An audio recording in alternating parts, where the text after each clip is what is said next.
Kita di bagian terakhir dari diskusi kita, Pak Hamid. Kita tahu Makassar akan menyelenggarakan pilkada dalam waktu dekat. Persoalan pembangunan di Indonesia adalah seringkali tidak adanya keberlanjutan. Continuity-nya terganggu ketika ada perubahan pemerintahan. Apa yang Pak Hamid bisa berikan catatan supaya Makassar tidak seperti itu? Ya, saya kira ada beberapa syarat yang harus terpenuhi, Mas Tommy. Yang pertama terkait dengan SDM. SDM dalam artian bahwa ada moralitas kepemimpinan, ada leaders di sana yang akan lahir, ada kemampuan manajerial dalam artian skill, dan ada kemampuan teknis. Ini birokrasi aparat yang ada di Makassar mesti dibangun. Gitu kan. Nah, kalau ini terbentuk, ya tentu apapun ya hasilnya, siapapun yang lahir dari pilkada tentu harus memenuhi syarat SDM yang dibutuhkan tadi. Kemudian setelah itu didukung dengan kebijakan yang tepat. Kebijakan ini kan memang mesti berkesinambungan, bahwa di awalnya ada fokus yang mau dibangun dan kita harus akui bahwa ada keterbatasan. Ini kebijakan yang harus berlanjut. Ketika kebijakan ini kemudian terarah, maka penopang yang ketiga adalah harus ada sistem. Sistem harus dibangun. Kalau sistem terbangun, maka siapapun yang memimpin, siapapun yang datang di sana dengan sistem yang tersetap dengan baik, tidak ada masalah gitu kan. Hamid melihat itu sudah ada atau belum? Nah, saya kira ini tantangan ke depan untuk kota-kota di Indonesia termasuk Makassar. Makassar berkembang terus terang lebih banyak diderive oleh adanya kepemimpinan. Jadi kepemimpinan yang merupakan driving force. Jadi ada wali kota. Itu kasusnya di Indonesia seperti itu saya kira.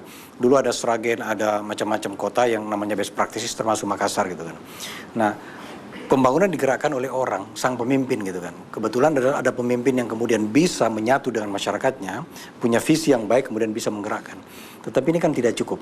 Untuk keberlanjutan, maka harus dibangun sistem.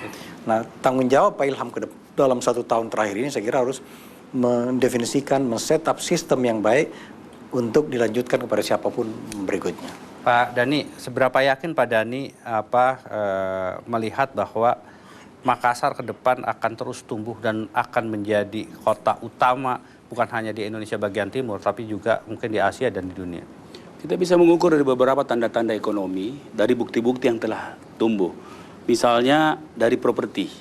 Kita lihat properti Makassar itu menurut satu survei internasional itu sangat tinggi dan mendekati Jakarta. Kemudian pertumbuhan kendaraan bermotor. Ini kan ciri-ciri minat. Nah, kita lihat persiapan ruang kita. Ruang kita ini sekarang kami sudah mendesain Makassar ini sampai 3,2 juta populasi yang kita daya tampung. Sekarang sekitar 1,5 sampai 1,7. Nah, kemudian yang kedua kita bangun sistem. Nah, tentunya hal yang paling mengikat seperti tadi yang Pak Hamid sampaikan, regulasi. Regulasi tentang tata ruang, kemudian regulasi tentang pembangunan yang secara lengkap dalam harus ada konsistensi dalam bentuk regulasi yang rigid memang. Ya, setelah tentunya ini teruji dari hasil kajian yang memang matang oleh para ahli dan diuji secara oleh legislasi gitu. Baik. Pak Ilham, tugas seorang pemimpin adalah menghasilkan pemimpin yang baru, bukan menghasilkan follower. Sejauh mana Pak Ilham sudah menyiapkan bahwa program 2025 Makassar ini akan bisa terus berjalan?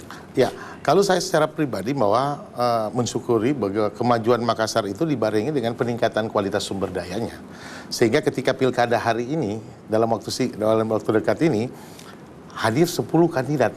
Dan ini sangat luar biasa, Mas Tom. Bisa masuk catatan Muri ya? Ya, terbesar, terbanyak calon pemilih. Kenapa? Ternyata kita punya sumber daya manusia untuk menjadi pemimpin cukup besar. Tetapi dari sekian banyak itu, apakah betul-betul ada pemimpin yang siap untuk melanjutkan dari konsep ini? Jangan sampai kemudian egosentris yang muncul secara pribadi yang ingin menonjolkan, akhirnya konsep penataan ruang yang kita sudah letakkan itu tidak berkelanjutan. Pak Hamid tadi mengatakan bahwa penting untuk tidak menggantungkan pada pribadi, tetapi kepada sistem. Sejauh mana itu saya kira sudah berjalan dan masyarakat pun paham bahwa 9 tahun kepemimpinan saya membangun dengan siapa saya membangun. Dan itulah yang kita berharap bahwa kemajuan Makassar nanti akan bisa lebih baik, bahkan 2 kali tambah baik dari apa yang kita lihat sekarang. 2025 itu konsep Makassar 2025 itu sudah diketok palu oleh DPRD atau belum? Sudah. Sekarang artinya dari sisi politik aman ya? Sudah aman ya. 2025 sudah, sekarang ini penyesuaian tata ruang kita dari Perda nomor 6 ya menyesuaikan ke Undang-Undang nomor 6 nomor 6 yang terkait tata ruang nasional. Jadi sekarang ini penyesuaian yang kita lakukan perubahan terkait dengan beberapa penyesuaian kondisi. Baik, Pak Ilham, selamat atas apa yang telah dilakukan. Mudah-mudahan Makassar terus bisa tumbuh. Makasih, dan tentunya tugas Pak Dhani dan Pak Hamid untuk terus mengawalnya. Siap, Pak. Terima kasih juga Pak Dhani, terima kasih Mas. Pak Hamid. Berakhirlah Economic Challenges pada pekan hari ini. Kita berjumpa kembali pekan depan. Saya Suryo Petomo pamit, terima kasih dan selamat malam.